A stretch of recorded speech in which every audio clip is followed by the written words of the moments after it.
Guys, I'm hitting over 1,000 billion hits, and I just did one right there. I've seen as much as 1,400 hits. There was another 1,000 billion in this build. This build's crazy powerful, and it's a speed build. 2-minute clears of pit 115s, and it's not even a problem. You can do that consistently with this build. Duriel is no problem in Torment 4. We basically just lay down the earthquakes, and it one-shots them. Look at this, teleport pack to pack, just wrecking everything with your earthquakes. No problems. Let's annihilate this boss. Boom, just rip it up. Boom, there's a 115 boss. What's up guys, it's Xygor. I've been having a blast playing the WhirlQuake Barbarian in Season 7 of Diablo 4, but there's been a new evolution in the build. As you can see, I've been running this with a new style that allows me to speedrun 115 pits all the way up to 120. Some people may be even pushing further than that. So this build has huge potential, and it's set to maximize your DPS. So I wanted to show you how to do this build. I'm going to show you all the gear, aspects, skills, paragons, witchcraft powers, witchcraft gems, and expertise to use so that you can play this build, and I'll give you a short demo later. Also guys, just note that this build guide video is going to be more centered toward an optimized endgame variant of this build, but if you don't have all the pieces that are necessary for that variant, you can take a look at the description below. There's a link to a planner with 3 or 4 other variants that will allow you to play this build before you get all the crazy maximized gear. So take a look at that build planner in the description below. Don't fret if you don't have everything. Let's just get right into it here with the gear. For the helm, this is probably one of the biggest innovations. We're going with Ugly Bastard Helm.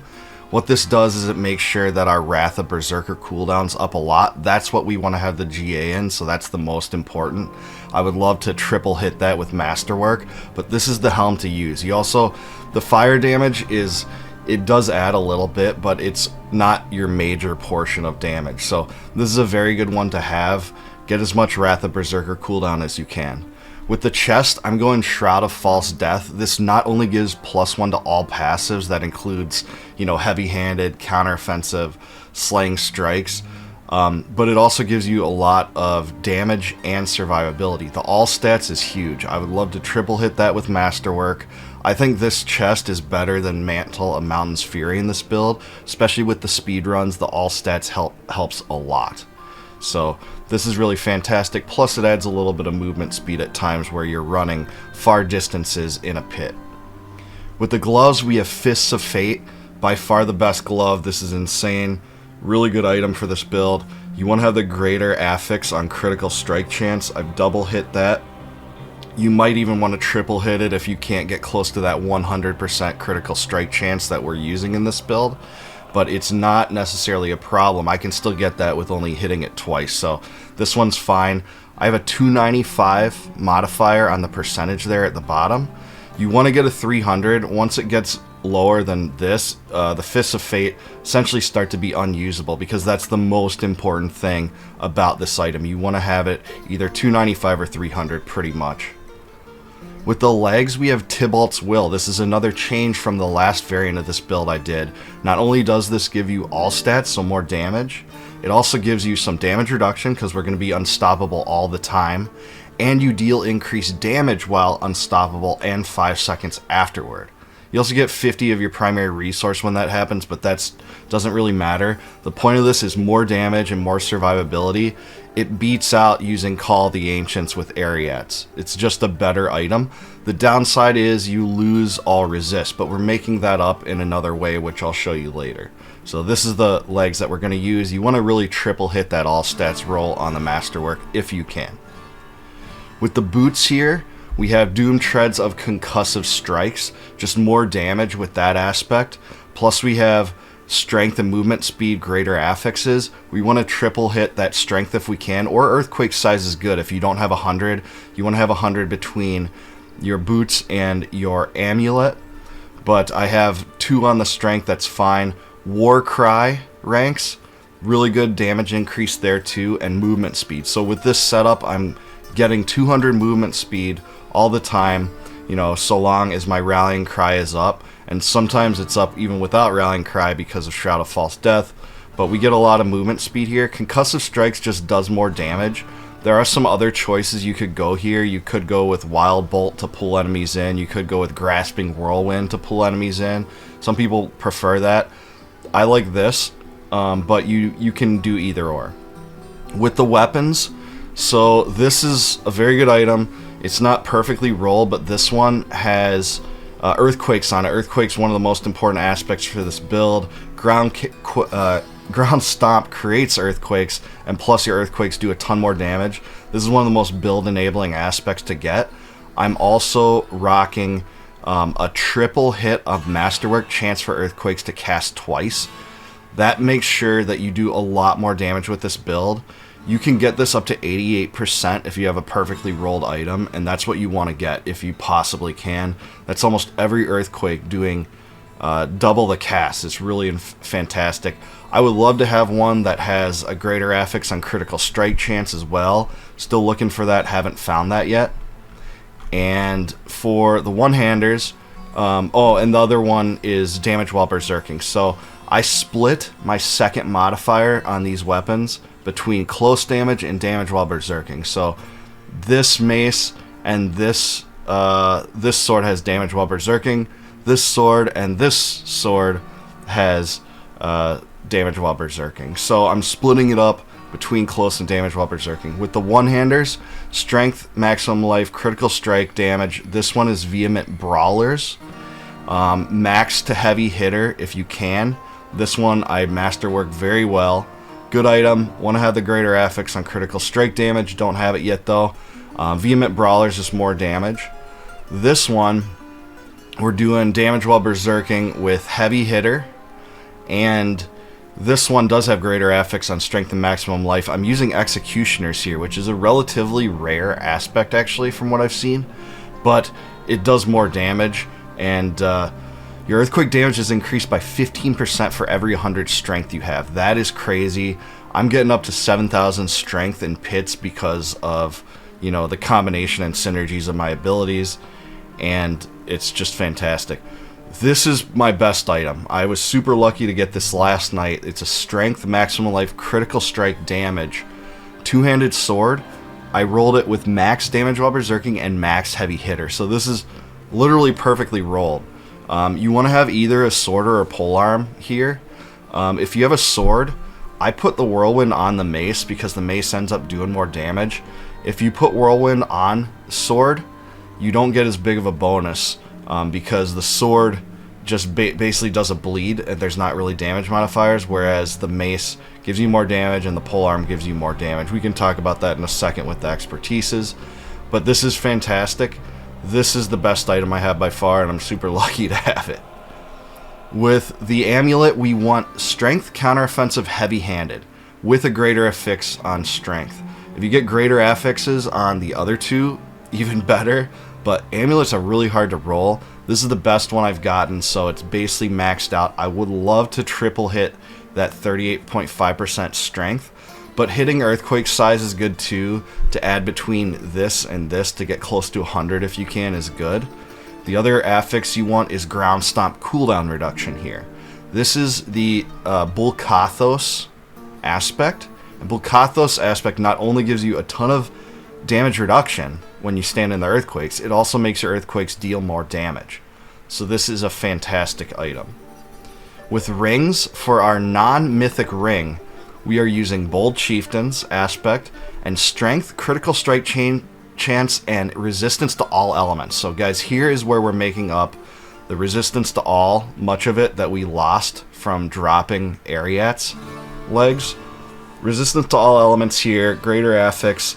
It makes it up such that even with this change, you can get kind of close to max all resist. When I'm using Soothing Spices Incense, I am getting closer. So they're still not maxed out, but you really don't need it maxed out because you're getting damage reduction in so many other places here to run 115s and 120s. Now, if you go higher, you might want to do that. Some people put an additional resistance all affix on the boots for this setup, but I like Warcry for more damage. But anyways, for this one, we're rolling for tempering, Wrath of the Berserker cooldown reduction, and damage to close enemies. So it just ensures that our close damage and our Wrath of Berserker are both at the thresholds necessary to unlock 2 of the legendary nodes in our Paragon boards, which I'll talk about in a second too. The only mythic item that we need for this setup is Ring of Starless Skies. It's really awesome. It gives you not only resource cost reduction, but also increased damage that stacks up to 50%. Super strong. You want to have the greater affix on critical strike chance if you can, and triple crit that if you can. His attack speed, lucky hit chance, and core skills don't really do much for this build, almost at all.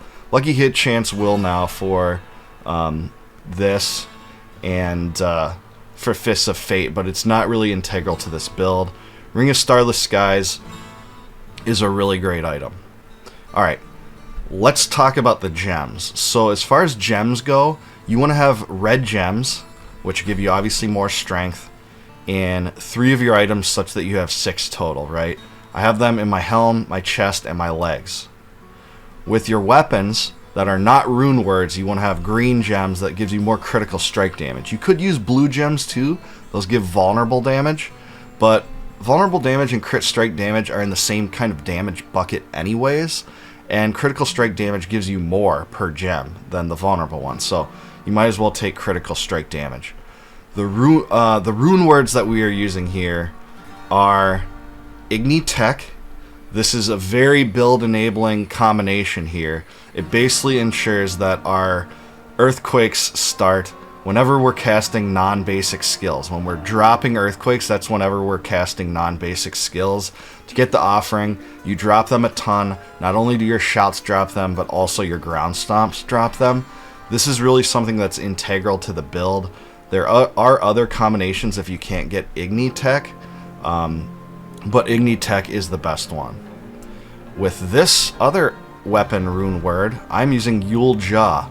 This is what enables the teleportation aspect of this build, giving your evade a teleport whenever you reach the offering. So basically it allows me to kind of jump from pack to pack. This is up quite a bit. You can't literally just spam teleport, but you can use it a lot, and Yule Jaw helps me get through dungeons a lot quicker. So you'll be able to kind of jump between the big packs, travel long distances, and it's a big help. Alternatively, you can use other setups to get crit here, but like Bak Gar. Bak Gar is a good combination if you don't have that 100% crit, but this is one once you're fully enabled and fully maximized. Alright guys, for the Witchcraft gems here, first one we have Duststone.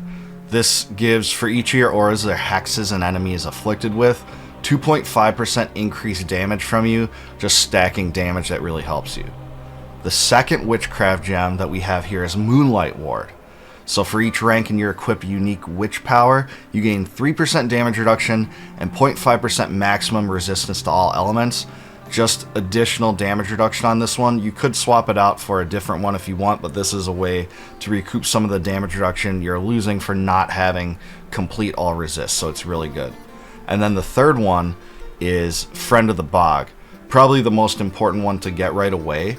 While you have 3 or more growth and decay witch powers equipped, you gain 8% primary core stat, which is awesome, that's strength, 10% maximum life for more survivability, and unhindered. So this is your first priority Witchcraft gem to get. These are the 3 ones to use. I've seen people use some other combinations, but I think these are the 3 best ones. Let's go to expertise. We talked a little bit about this before, but right now I'm using the two-handed axe expertise, so you get increased damage to vulnerable enemies and increased critical strike chance against vulnerable enemies. And I'm putting my whirlwind on the mace. Because I'm doing that, I'm also getting this bonus, increased critical strike damage while berserking. Now, and that's because I have a sword. If I had a polearm, I think polearm might be slightly better. You get 15% increased damage while healthy if you're using polearm on your whirlwind. So you pretty much always want to have axe right here, and then if you have a sword that's super good, put your whirlwind on mace. If you have a polearm that's super good, put your polearm on whirlwind. Hope that helps. That's the best way to do the expertise. Alright, skill tree. Let's go to our skill tree here. Skill tree maximized. First tier is 2 points in anything. I just have them in lunging strike. You're not using this ability. You're just unlocking the path to get more over here. I have 1 point in whirlwind, all the way up to furious whirlwind, because this gives us our bleed. And then we have 3 in pressure point. Gives us more ability to make enemies vulnerable. Easy enough, right? Down here, we have Ground Stomp maximized up to Strategic Ground Stomp.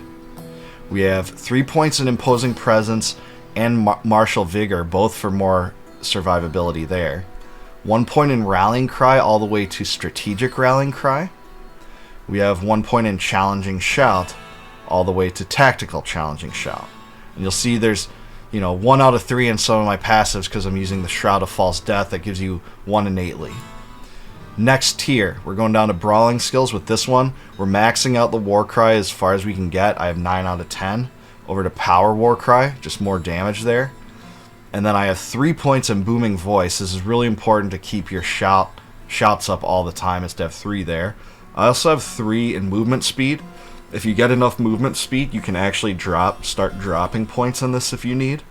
And that's pretty nice. Just keep mind of your kind of stat screen to make sure that you can see that you have 200% whenever you're, running around. You could take points out of this.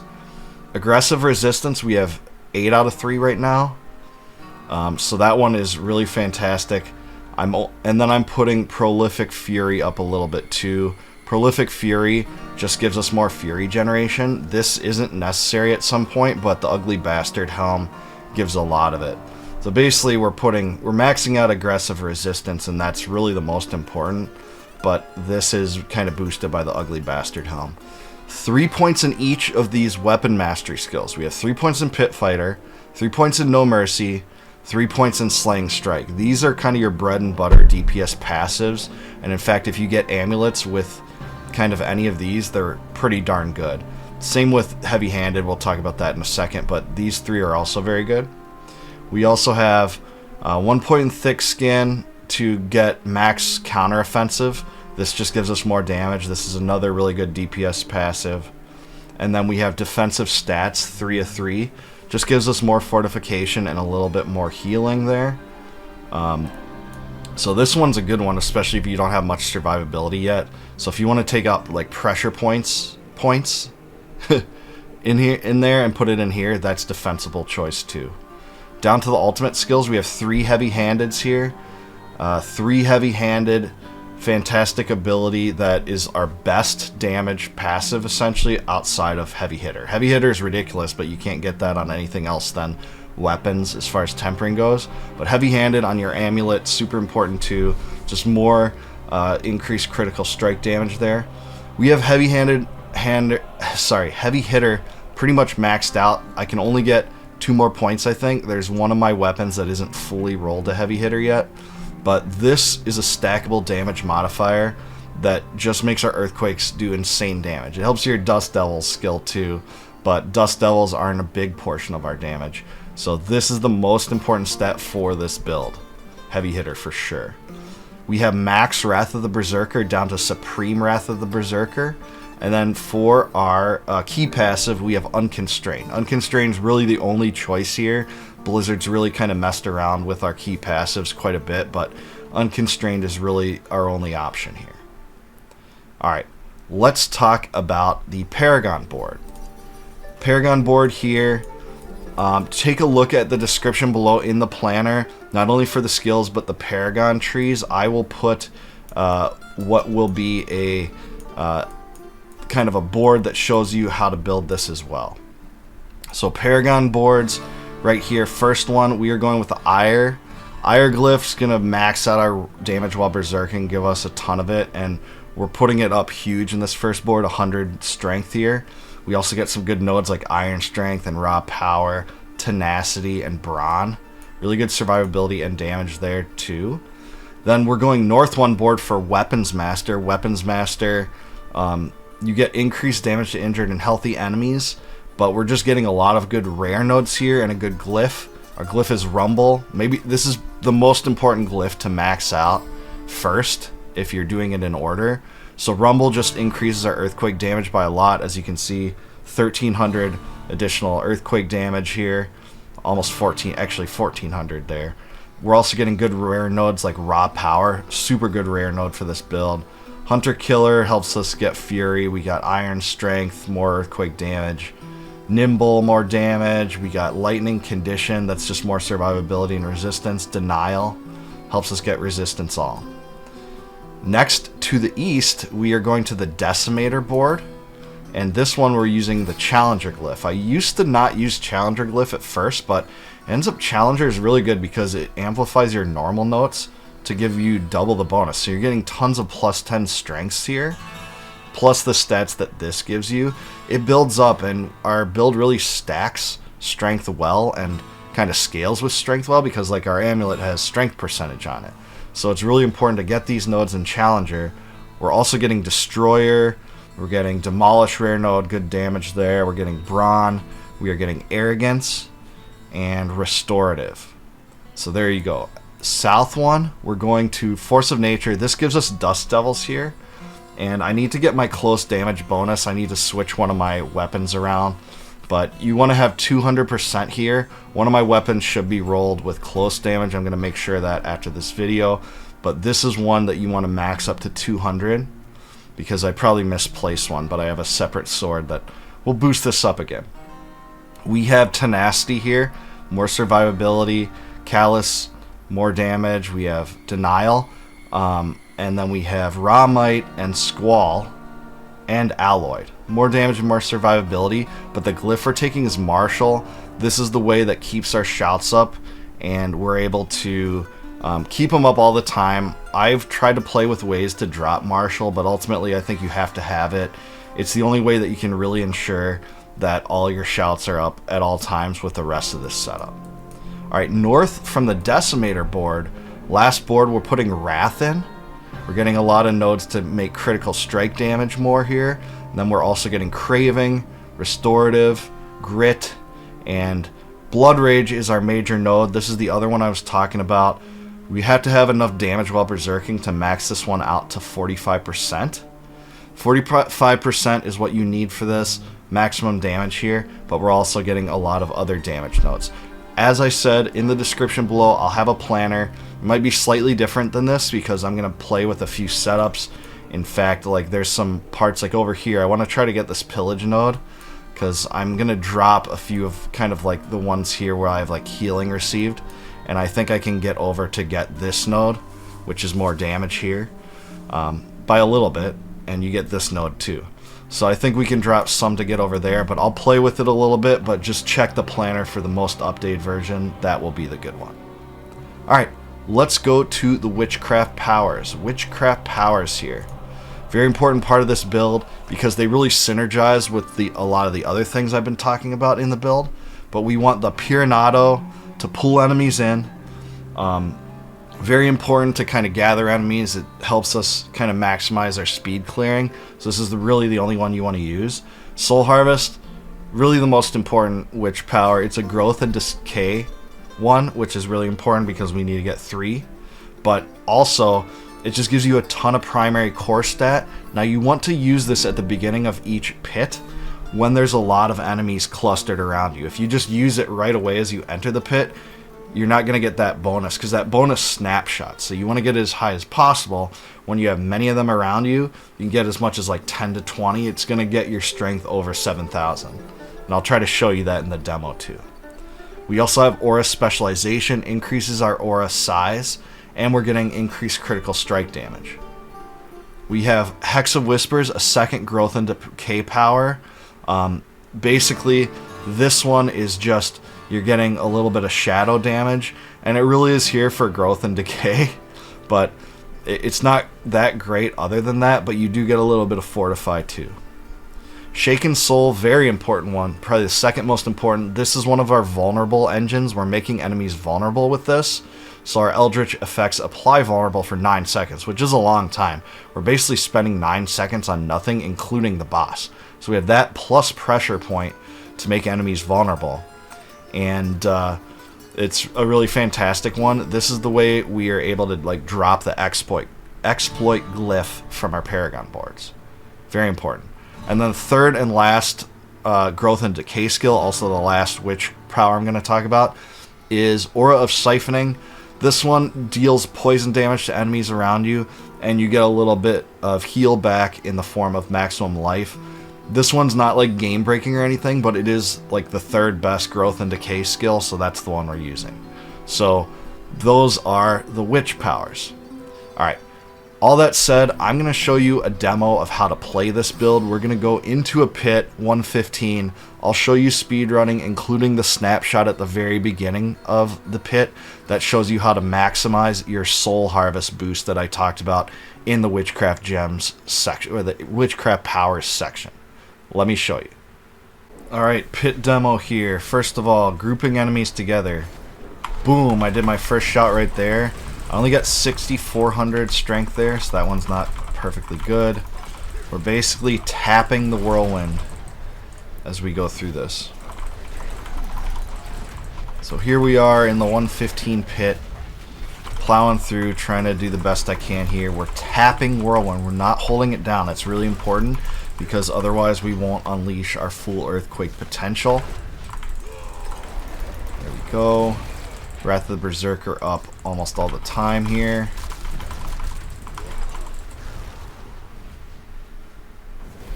There's the Jaw teleport. Trying to get further in. This pit is not ideal, but it's what I have to work with here, so we're just going through. About halfway done at 14 minutes, not bad. Go to the next stage. We're pulling some in right there, get a stomp off. A lot of them were kind of melt as long as you drop earthquakes and move on. You want to keep your stomps for the elites, basically. There's the teleport, another stomp there. Just trying to do this as quick as possible to get to the 2 minutes. Stomp there. When you're doing the stomp, it helps refresh your Wrath of the Berserker cooldown.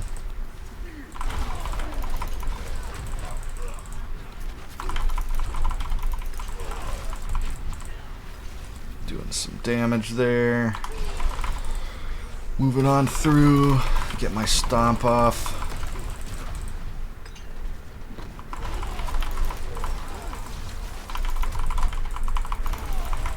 Alright, so we got the Guardian with about 10 seconds to spare, make it a 2-minute run. We're stomping here and just tapping the heck out of Whirlwind. Basically kill it, we get Wrath back, and then we basically kill it. So there it is, guys. Here's the build. That initial Soul Harvest snapshot, it can go way higher. Ideally you want more mobs grouped together than what I had, but even with what I had, I only ended up with 6,467 snapshot, and I cleared the rift in, not rift, but pit in 2 minutes. You can do a lot better. This can go down to 90 seconds if you really maximize it. I have a ways to go a little bit. I can even get more Wrath of the Berserker cooldown and a few other stats. So there it is, guys. There's the build guide. Let me know what you think. Are you playing this build or kind of a different variant of it? Let me know in the comments below how you would maximize it, or if you have any suggestions for me. Otherwise, are you enjoying Diablo 4 Season 7, and what build are you playing? And is this one of the builds that you would be interested in playing? Let me know, and I'll catch you in the next one. Thanks, guys.